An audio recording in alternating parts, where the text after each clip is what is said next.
క్రీస్తు జన్మించాడన్న మాట మనం జ్ఞాపకం చేసుకుంటూ, ప్రేమికుడు నీ కొరకు వచ్చాడు అన్న మాట జ్ఞాపకం చేసుకోవాలి. Your lover has come, showed all that he can, proved it in action and is waiting for you. నీ కొరకు ఎదురు చూస్తున్నాడు. ఈరోజు ఏదో సంవత్సరానికి ఒకసారి క్రీస్తు నా ప్రేమికుడు వచ్చాడు అని చెప్తాం కాదు.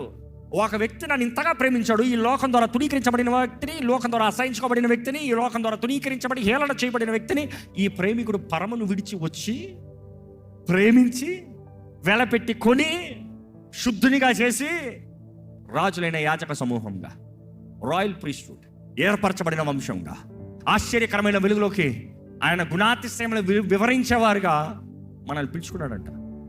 ఈరోజు మిమ్మల్ని అడుగుతున్నాను, మీ జీవితంలో ఏం ఆశలు ఉన్నాయో తెలియదు, కానీ ఆశలు పెట్టుకోదని చెప్తలే, అదంతా ఒక డిగ్రీ.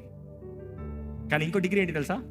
దేవుని ప్రేమిస్తాం. ఇంకొక degree, loving God, living for God.